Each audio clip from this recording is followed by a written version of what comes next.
Hey, good Thursday morning, everybody. Welcome to the Volquest Mailbag Podcast. I'm Eric Kane, alongside your favorite Grant Ramey, Austin Price, and Brent Hubbs. We're presented by our friends over at Exterior Home Solutions, where you can pick up the phone and get a free estimate by calling 865-524-5888 or visit them online at exteriorhomesolutions.com.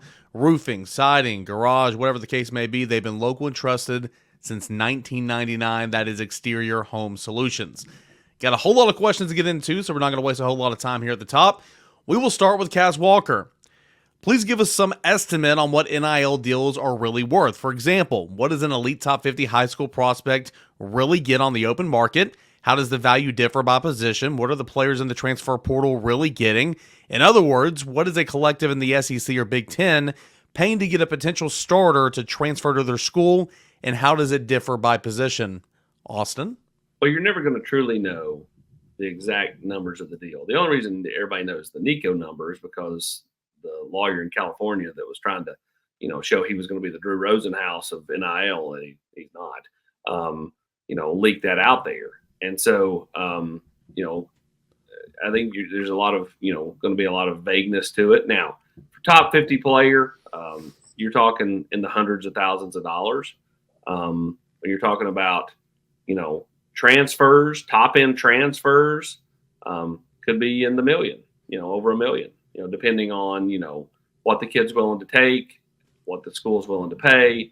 And Hubs, let's face it, 4 schools may be willing to give a kid $400 a year, and then one's really desperate and says, I'll give you $750. It's your value is what one person is willing to give you. Yeah, and I think because, Grant, there's no guardrails, there's no cap, there's no tier system, right? There's no rookie, anything like that. There is no rhyme or reason. Yes, pass rushers are going to make more money. Offensive tackles are going to make more money. Quarterbacks are going to make any money. But you know what? There might be a running back who makes a lot of money because that team is desperate for a running back. And it just depends on where somebody values you at. And Austin said it best. All it takes is one, right, Grant? And basketball is how desperate you are. And how much Tyson chicken money you got. And if there's no scholarship guys on the roster, how much, you're going to throw a lot of money at a lot of people. If that number that Jonas Adu got floating around is true, I'd be calling the Hogs too. I'd be on the first flight to Fayetteville. Freddie DeLeon, he was probably the highest paid Tennessee basketball player. And we never saw him outside of, a handful of games. Would you learn their chant, though? It's not in the green room with Cal right before the press conference. Okay. I'd be learning the chant. It's not only there's no guidelines, there's no, rules, there's no whatever. There's barely any established history of how this thing works. This is still in the very early stages of trying to get all this stuff figured out. So, yeah, it is 100% what AP said. It is you are worth what one team, one program is willing, or one NIL collective is willing to give you. True or false, Grant? You already have a meme or a GIF created for the Tyson chicken recall if Arkansas gets bounced early in the tournament next year. I don't have that. They are. They're going to give John L. Davis a lot of money. They're giving a lot of people a lot of money, and they're offering a lot of people a lot of money. And at some point, you got to fill out a full roster. It's not just 5, 6, 7, whatever. Like, they better have some depth because Cal has specialized in the St. Peter's, Oakland disasters the last couple of years. It's like Hubs over here just throwing out all that money to us, assembled an all-star crew, but got to find a way to pay everybody. That's for sure. But we'll talk about that later. At the end of the day, though, it's like NFL free agency. I think we talked about this on one of the shows a couple of weeks ago. Like Hubs said, offensive tackles, pass rushers, quarterbacks, maybe a wide receiver. If you're super desperate and you need a running back, it's a running back. If you're super desperate and you need a safety, you might overpay to get a safety. But the structure is very similar to like assembling an NFL roster, in my opinion. Yeah, the problem is you don't have multi-year deals, and you don't have anything. You can't lock a guy in. There's a rule proposed in college basketball to let guys transfer at midterm, to open a transfer portal window in December to where guys can transfer mid-season and be eligible immediately. How about, so you play the 27th, and you go, you know what? I only played 8 minutes. No. But this team over here has called me, and they can make a championship run. They need a sixth man coming off the bench. I can be their guy. I'm going to go over there and play through the year, the conference year into March, and then I'll just evaluate where I'm at in March, and I might go back in the portal again and go somewhere else. I can do anything for 3 months, right? I mean, it's not a big deal. I mean, so we're not moving towards ending the chaos. We're moving towards creating more chaos in certain circumstances if that goes through.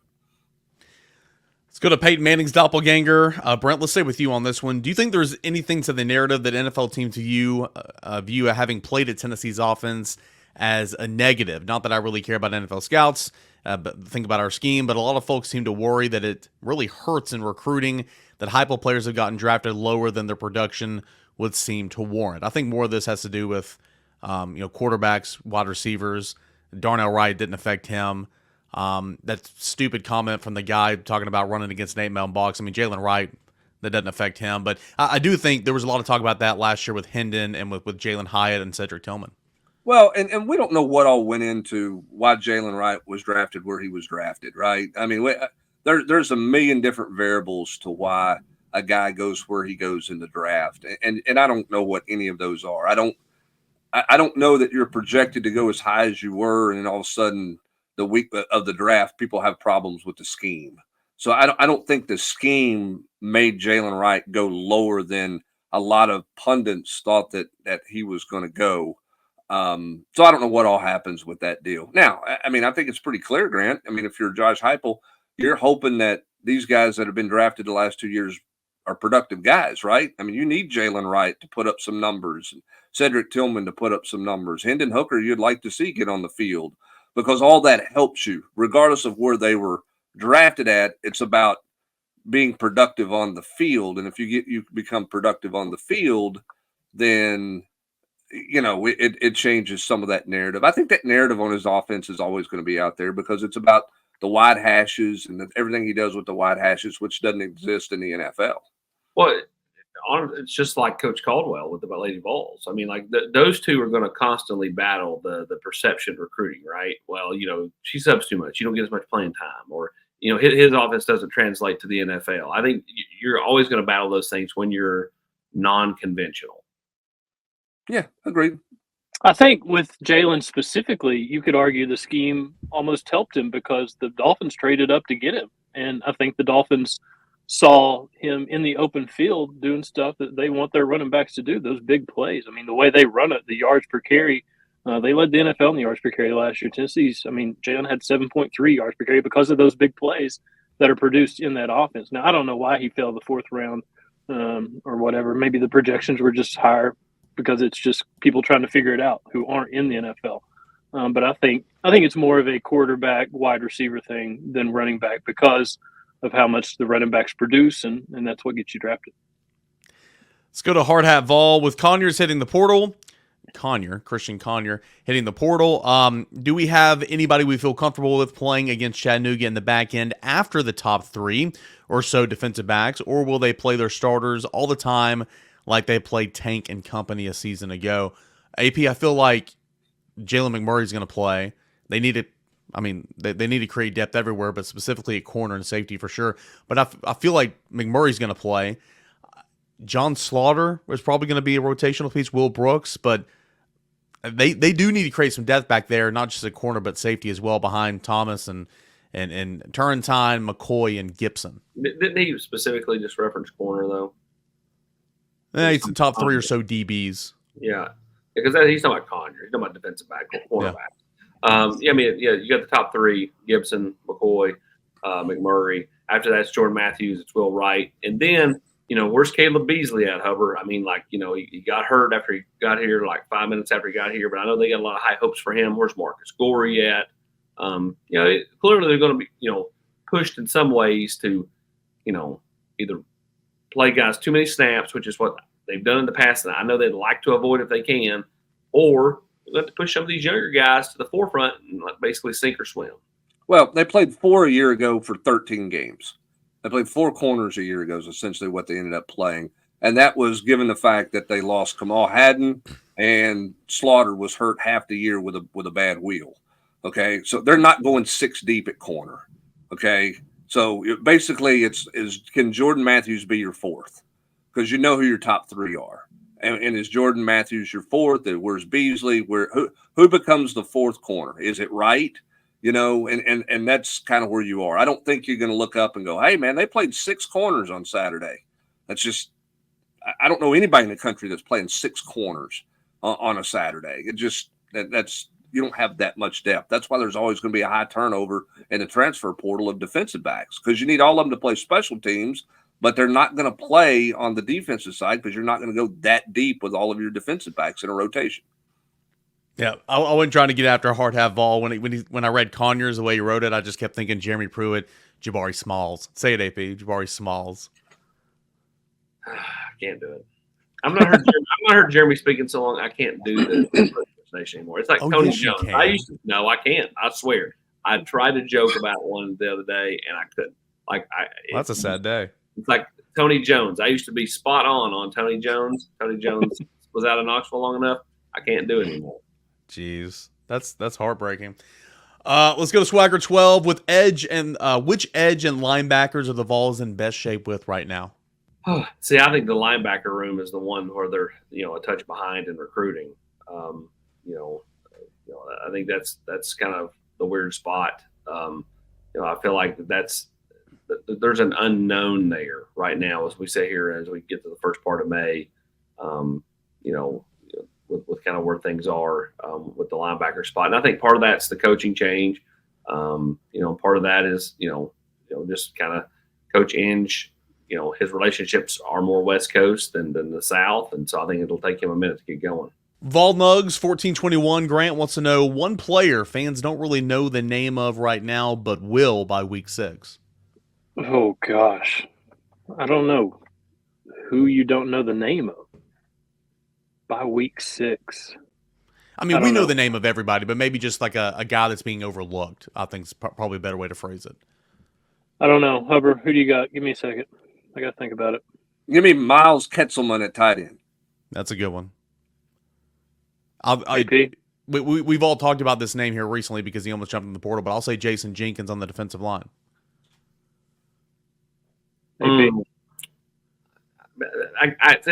The names I would throw out would be like a Caleb Herring, but people know who that is, right? Yeah. I mean, like I'm not, I don't think there is Hubs brings up a good one with Kitzelman just because he didn't hear it on midterm, and I'm not sure how many people were paying that close of attention to the perceived number 3 tight end heading into spring practice. You could also say a guy like Will Brooks or Will Wright. I mean, guys that I think will play in some form or fashion. I was going to say Will Brooks is one that comes to mind, but that's what nobody wants to hear. But how about a running back not named Dylan Sampson just because they're going to have more than one running back? Right, somebody. Could be Deshaun Bishop. Yeah, but he's by week 6 he might be back to the shelf, and the other guys are healthy. So we'll see what that looks like through the first 3 or 4 weeks of the season. Gosh, by week 6 you better hope that Selden's back for sure and Sampson's still healthy. But yeah. Indy Vol 80 says, if you could add one former Vol on both sides for offense and defense for the 2024 season, who would you pick? Very open-ended question, Hubs. You could go best Vols of all time, obviously, or you can find some weaknesses in this offense and defense and maybe try to go and add to it. Who on offense and defense would be somebody you'd love to add to this current team? Well, I mean, you could line up Leonard Little opposite of James Pierce. That'd be pretty good.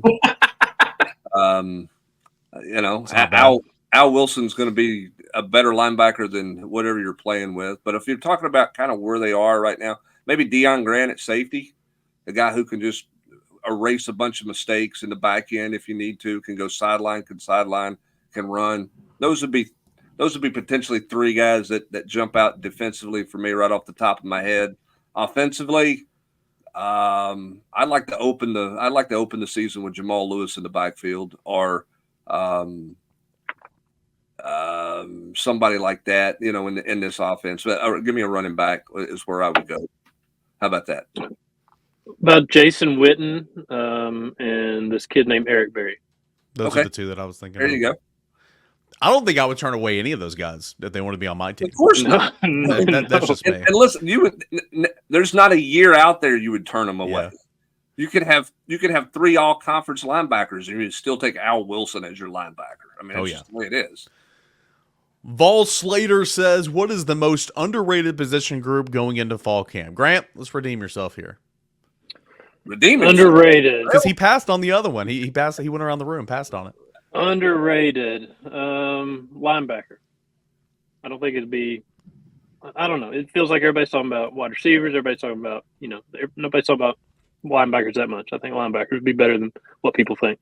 And he totally didn't have to redeem himself, but he redeemed himself. He whiffed anyway. He whiffed anyway. He had to get back up there, man. He had to keep I agree with swimming. him. I think linebackers is sneaky talented, and everybody wants to love on that D-line, but I think Keenan Peely, if he can stay healthy, and then Arian Carter gets healthy, and Jeremiah T. Lander, a pretty good unit. I still think they're just a tad bit thin with Elijah Herring gone, but if Edwin Spillman comes on, you kind of replace that, right? But how quickly, can he get into the role of like actually being able to contribute? Yeah, newsflash, you're going to be thin at every position in this day and age that we live in, because guys aren't going to sit around and watch. No. I mean, this is going to be a 53-man. These are going to be 45, 53-man teams in terms of guys who can really contribute and play. Because, I mean, Elijah Herring left because he wouldn't play. Didn't think he was going to play enough. And that's what you're seeing with the portal. And so you're never going to be deep enough. The fact that none of the wide receivers have gone into the portal is a bit of a surprise to me, because you're really deep at that position, which I'm surprised you have remained that deep through the spring period here. Vulcan says, can you guys rank the individual coaches in top 3 based not on their prior reputations, but development job they've done with their position group just at Tennessee in the Josh Heupel era? I guess he's saying, like, given the top 3 assistant coaches who have developed during their time here with Josh Heupel. Brent. Well, I mean, I think you look at where that defensive line is. I mean, you've got, now we haven't had a bunch of guys go in the draft yet because they're coming back for years 7, 8, and 9 or whatever it is in their COVID run here. But I mean, you look at what Byron Young got done under Rodney Garner. I think that speaks, a lot. You see, I mean, I put no stock in a mock draft, 11 months before the next draft or barely a year before the next draft. But James Pierce is obviously going to go high in the draft. I think you look at that position, and that's the first place that jumps out to me. I would have put running backs, but Jerry Mack's gone now. Yeah, I mean, Jerry Mack is gone. But I think Kelsey Pope has done I mean, you look at what he did with Jalen Hyatt. I think he deserves a lot of credit for the stuff he did as a GA with Jalen Hyatt. I don't think those receivers drop balls. I think they've been productive. This is his chance to really take a step, I think, with the reputation of him as a coach, because he's got better bodies to work with than he had a year ago once Brew got hurt. And so I'm curious to see where that wide receiver group is this year and what we're saying about them at the end of this season. Yeah, I personally, I think Kelsey did. I think Josh Heupel.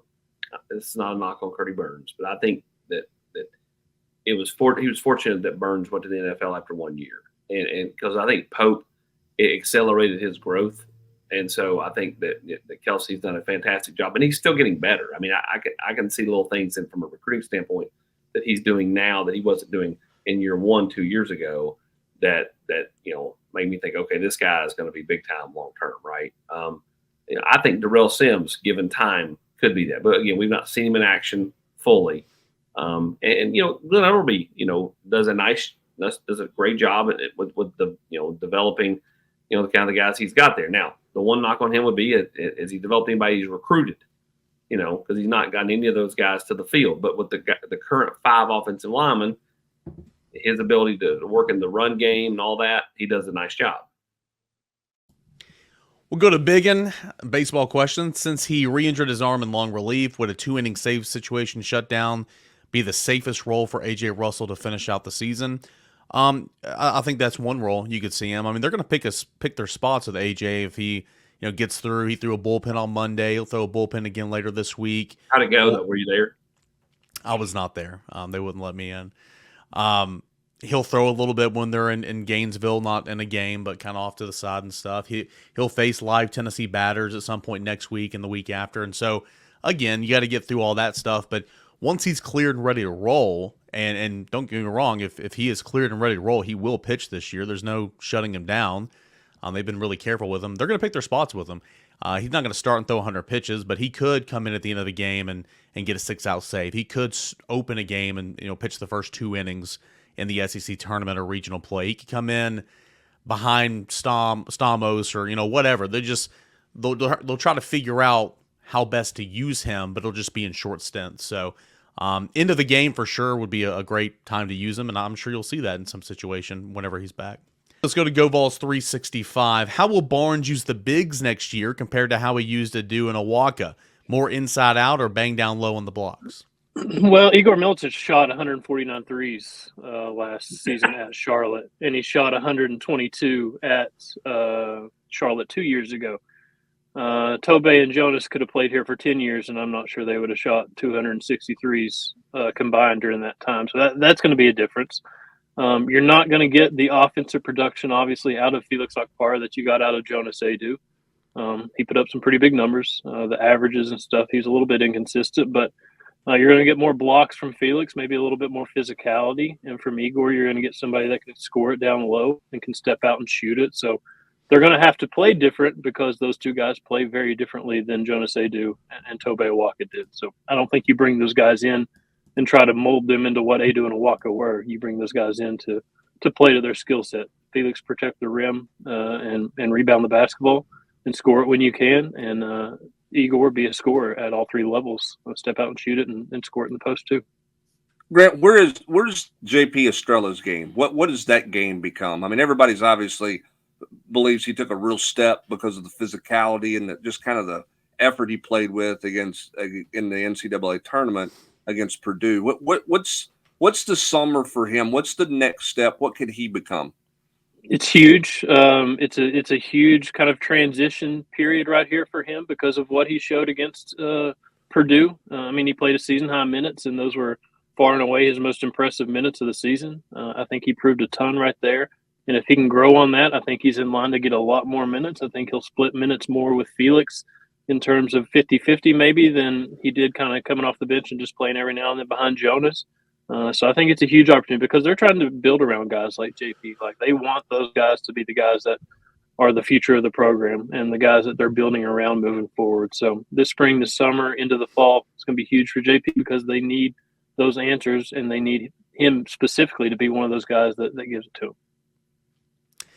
All right, we'll go back to Mr. UT. Rank how Tennessee's adjusted to the portal era from best to worst.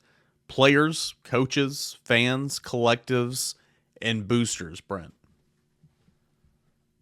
I'm not real sure how fans go into the ranking. I mean, are they they stress about it or they don't stress about it as much as other fan base? I'm not sure where the fan factor goes in there. I think Tennessee has done a nice job with the portal. I think that everybody's getting a grasp on it. We've talked about this on the podcast. Maybe it was on Tuesday where we talked about basketball was playing catch up to it and catch up to NIL. I think basketball's got a handle on it. They've figured it out. Obviously, the portal's been good for Rick Barnes. When you look at Dalton Connect and what he does, that's the one. We'll see where all these guys factor into it. And football's had more hits than they've had misses in the portal. I mean, in terms of getting help. I think football's gotten to a place, AP, which is a nice luxury that you can go through spring and stand pat. Like you're not in the portal going, man, I got to have the following 5 things, to bring them in to be able to line up and compete the way I want to in the fall. I think that says a lot about what you've done with your roster development and what you have in your program to get guys to stay. So overall, I think Tennessee's been solid in the portal. I mean, are they the best portal team? Are they the best portal collective? I don't know how you qualify that, but I don't think Tennessee's lost in the portal in any way, AP. No, I think Tennessee was ahead of the game, especially on the football side of things in terms of the collective and NIL. And some other schools, caught up. I'm not sure they passed them, but I mean, I just looked at everything kind of leveled out. But Tennessee was able to kind of use the early stages of collectives and NIL to kind of flip flipped the momentum when they were, under the NCAA investigation. And I think the donors have done a nice job. I mean, are they perfect? No. I mean, not every top 10 donor gives us the NIL. Some just are old and just don't believe in it. But, for the most part, most of the major name people, have been bought in. They've given generously. And, I think, across the board, Tennessee's really really honestly hitting their stride in NIL right now. I think they're probably a better collective unit from university through collective through all that on down than they've been at any point. Got plenty more questions to get into, but first, let's get a word from our friends over at Exterior Home Solutions. Severe weather can strike at any time in East Tennessee, and Mother Nature can do severe damage to the first and most important line of defense that you and your family have against Mother Nature, and that is your roof. Whenever she strikes, make sure that you call the people that I call. Make sure you trust the people that I trust, and that's my friends at Exterior Home Solutions, because they're more than friends, they're truly family.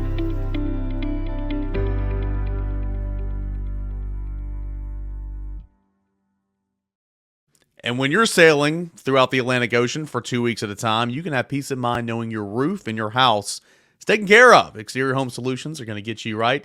They've got Mark Packer right for sure. Let's move on now to IM410EC. With the commitments of McIntyre, Utley, and the 2 receivers from the Memphis area, what other in-state kids are being pursued by Tennessee outside of Cam Sparks and Mills Knight? Cam Sparks, Mills Knight. There's the DB. His name escapes me, but he's from Middle Tennessee, like in Murfreesboro area.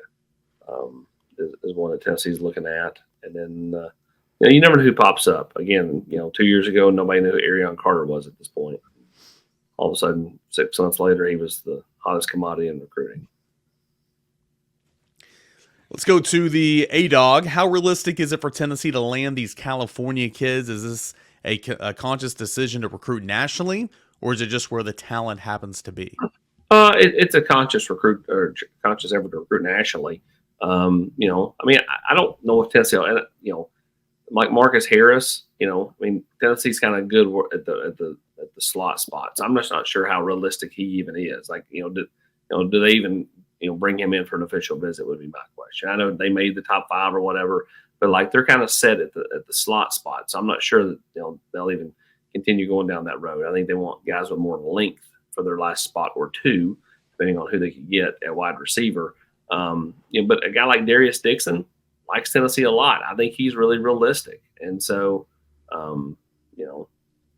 I think you shoot your shot, you recruit California. California's traditionally been pretty good to Tennessee, and kids want to get out of the state of California, especially with all those teams going to the Pac, or going to the Big Ten. I mean, they're going to be traveling regardless. So, it makes the SEC more of a eye catcher for any of those kids, in my opinion.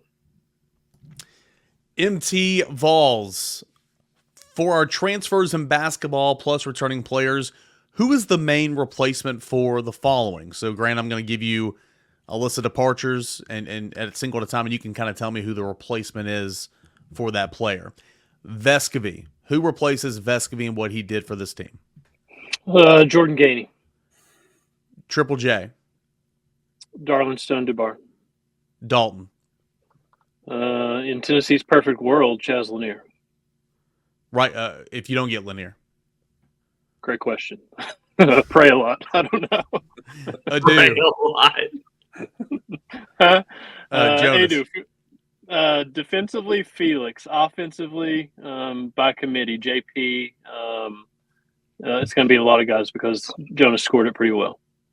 And then Tobe. Felix, also JP, also Igor.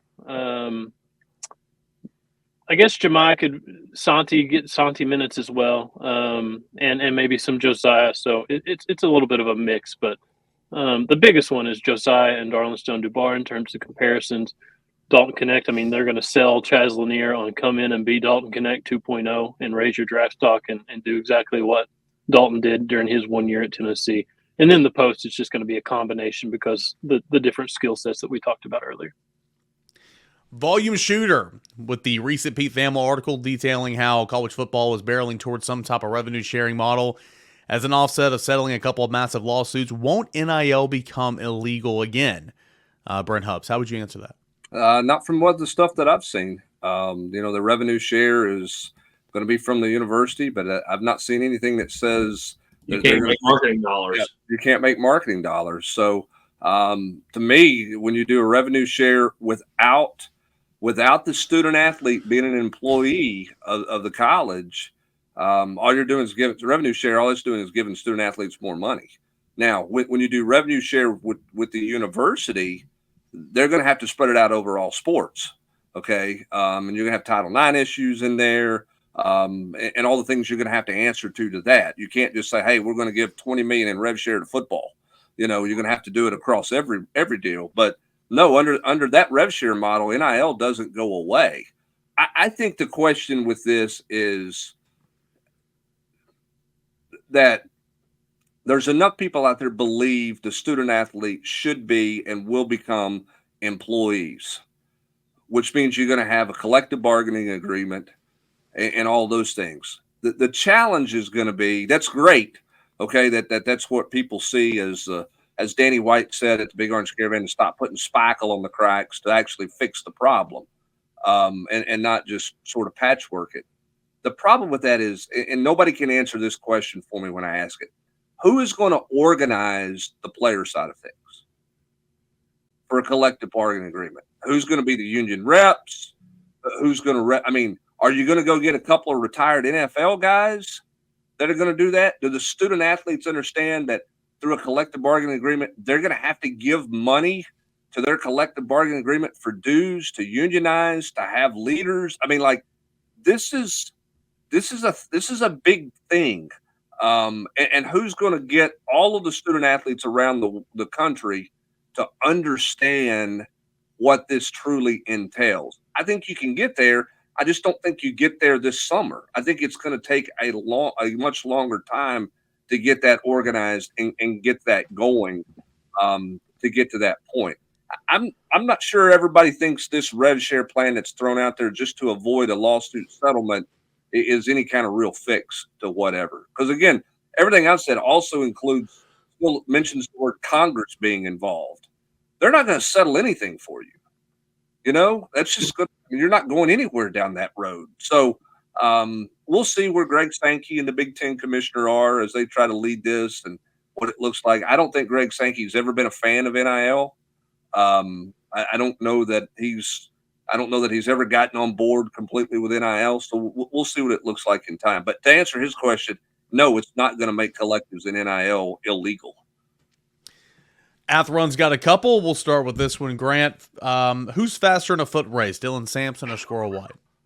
I have not seen a Dylan Sampson versus Squirrel White foot race. I hate to admit.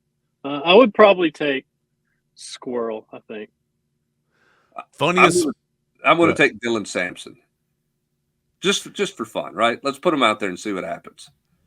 And then you pull your hamstring in July, and then you don't have one of them for the first 2 or 3 weeks of the season. And the Mailbag podcast is to blame. That's exactly right. I'm gonna take Elijah Simmons. Funniest portal story you've heard to date. This could be for anybody. I'll say this: there's a not just at Tennessee, but there are people around the country that have went into the portal and have made a move, and it's not nearly anything they thought it was going to be. The number of kids that have called their previous school around the country and said, "Hey, you still got a spot for me if I want to come back," is probably more surprising than most people think. The kid that went USC, UCLA, back to USC, just kidding. That's incredible. Just amazing. What recruits could UT potentially miss on because they didn't get in the boat solely because they want to commit closer to signing day if our class was full earlier rather than later? Essentially, what are some potential commits that might miss out because they're waiting, AP? The only guy that comes to mind would be Cam Sparks. Question, right? Again, is Tennessee taking 3 or are they taking 4? Because I think you could argue that they might just take 3. And if the Travis Smith or Jamie French or Derek Meadows or somebody like that wanted to get in the boat, then obviously that would alter things.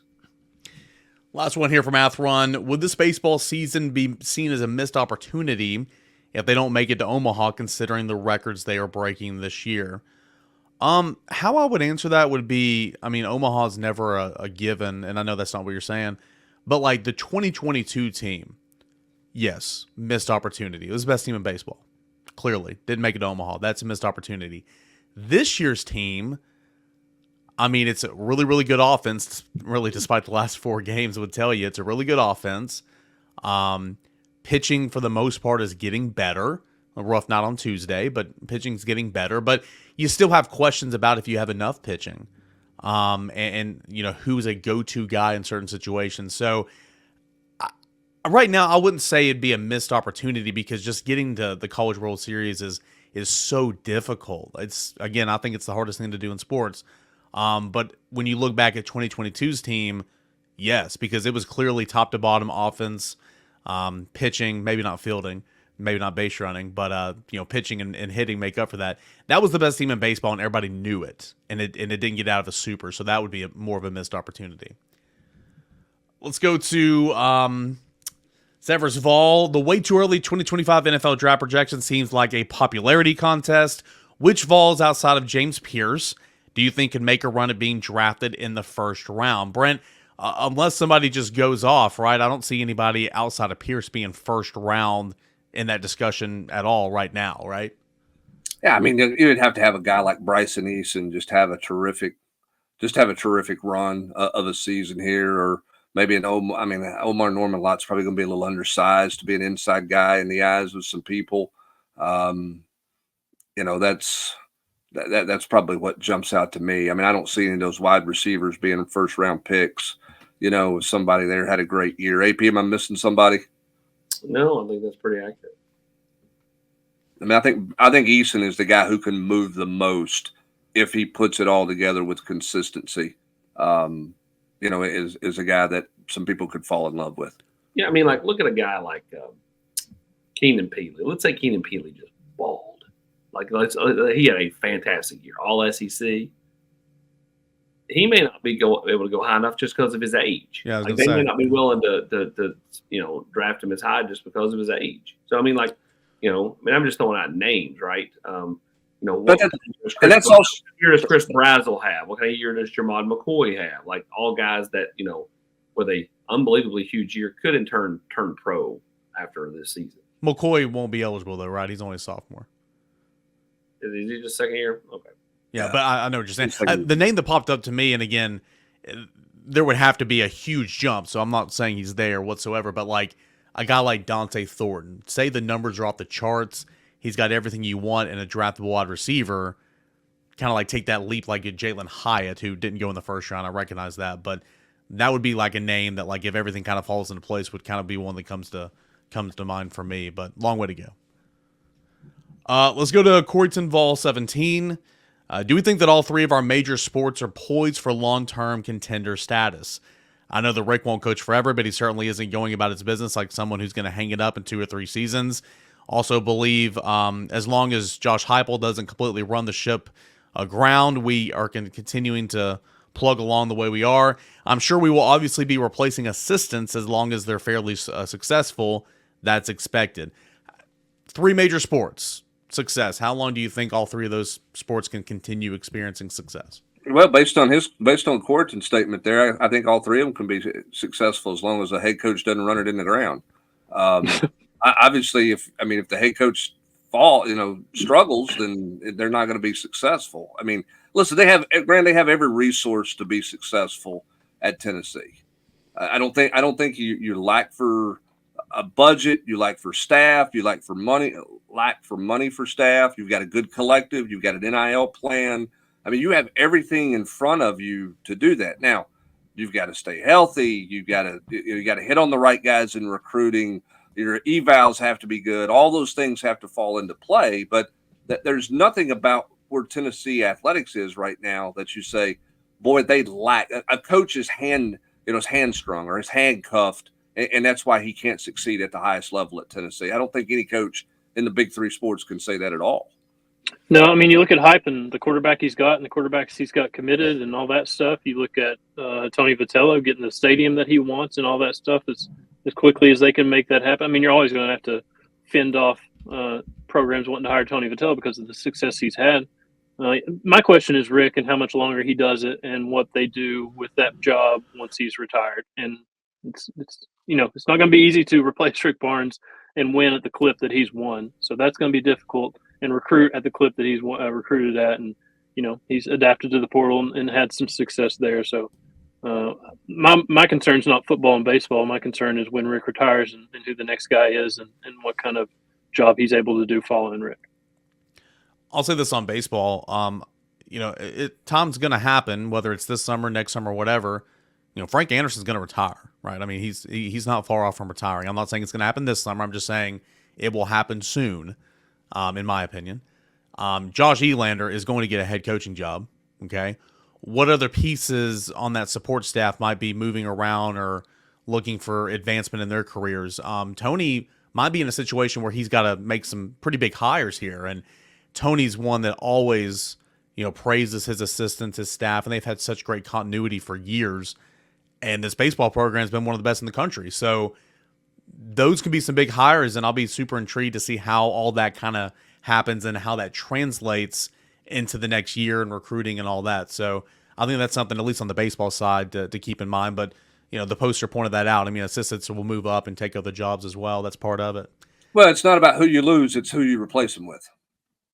And that's just the reality of it. I mean, and that goes from an AD firing a head coach to a coach losing an assistant coach by either his choice or the guy leaving.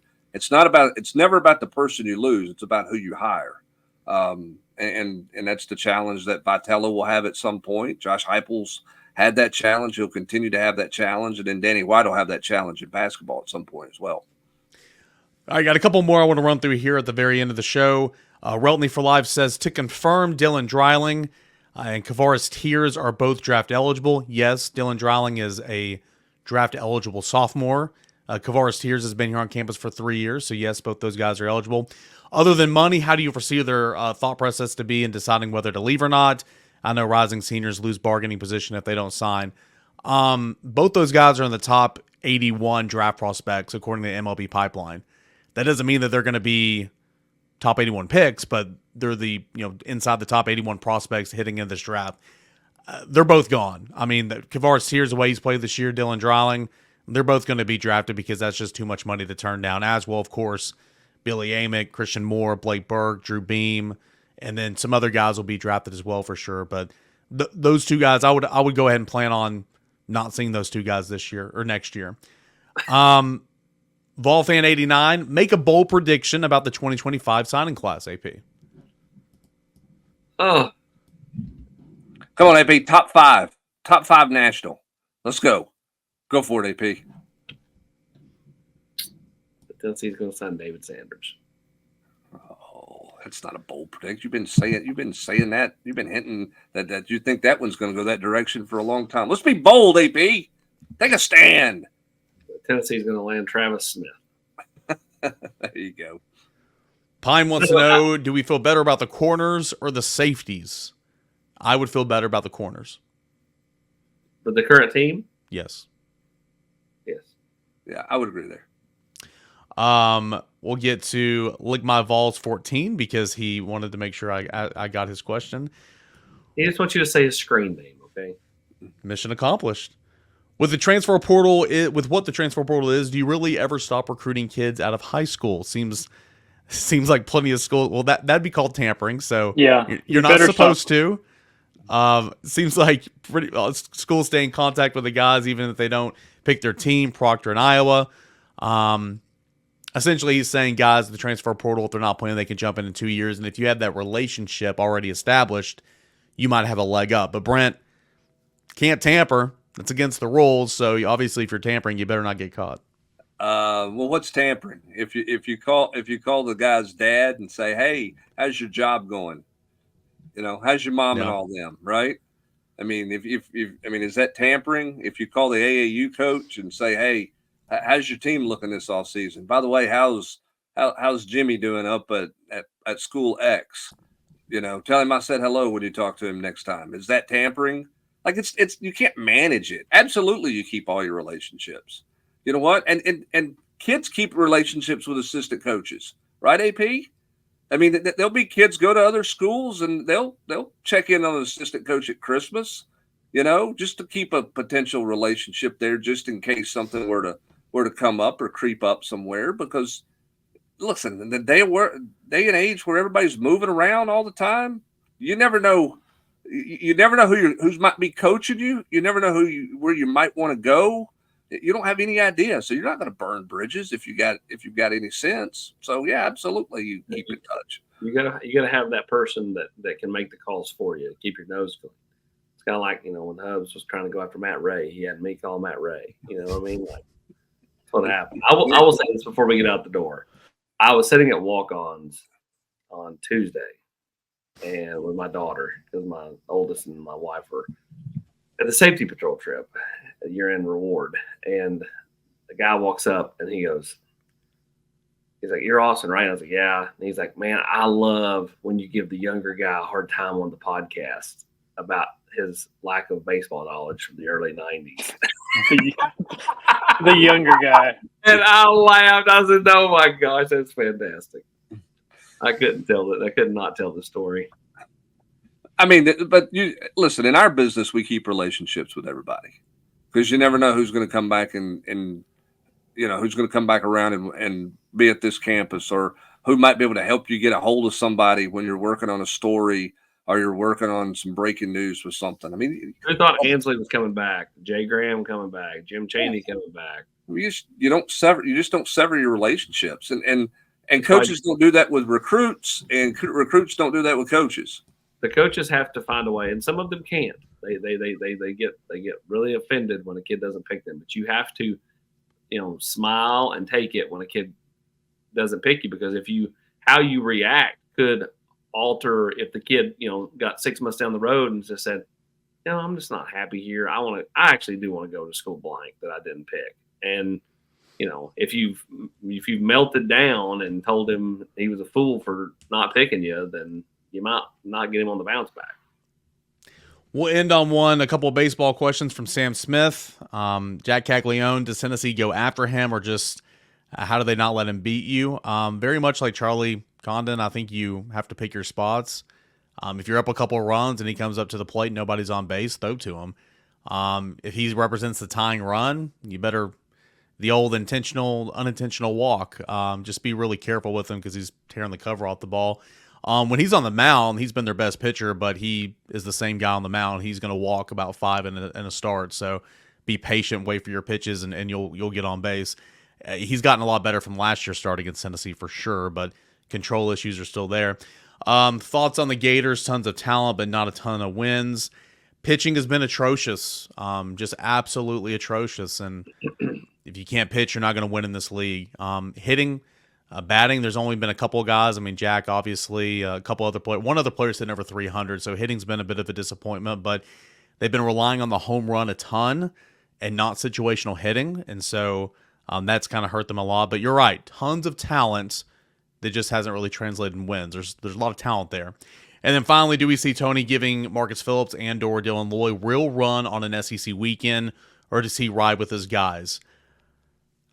Phillips has continued to progress. He had a really bad day on Tuesday, but that's baseball. He'll continue to get work, but you need him and Loy and Binky, because if you lose a game in regional play, these guys are going to be pitching. If you make it to Saturday or Sunday in the SEC tournament, which again doesn't matter, but these guys are going to be pitching. So yeah, I think Phillips for sure. We'll see about Loy, but they need to continue to get some opportunities for sure. And then who's your DH? It just depends on the matchup. Reese Chapman needs to be in the lineup. Dalton Bargo got a couple hits the other night, so that was good to see. Cannon Peebles is looking better. Just kind of depends on matchups, but Reese Chapman should be in there more often than not, in my opinion. Do you have something, Brent? Sorry. Yes, sir. Nope. All right. Well, that's going to do it here for this edition of the podcast. We got to about 26 questions. Thank you so much for sending those in, as you do each and every Thursday. And a big thanks to our friends over at Exterior Home Solutions for making this coverage possible. You need roofing, siding, windows, or a garage? Contact Exterior Home Solutions today. Local and trusted since 1999. For a free estimate, pick up the phone, give them a call today at 865-524-5888 or online at exteriorhomesolutions.com. Thank you so much for listening to us. If you listen to us, you're not a member of our family over on the General's Quarters at Volquest.com. No better time than to join right now. If you're watching on YouTube, got that promo code down there where you can get a discount to join us over there on the site. Recruiting, baseball, tons of football. Big Orange Caravan, Brent. There's never a dull moment over at Volquest.com. Nope, never stops. And obviously we'll be chasing everything in the portal. Grant's going to answer every question every hour on Chaz Lanier. Yep. For the next month. We're going to do a daily TikTok on Chaz Lanier's daily routine. But obviously that's the guy everybody's wanting to know. It's going to be a while. So you're just going to have to settle in on that one. Recruiting visits, lots of stuff going on. So it's a great time to check us out. We'll have full baseball coverage this weekend as well of the Vols and the Gators. So lots of things happening. All that and more at Volquest.com. For Grant Ramey, Austin Price, Brent Hubbs, I'm Eric Kane. Big thanks to Exterior Home Solutions. Big thanks to you. Enjoy the rest of your Thursday, everybody.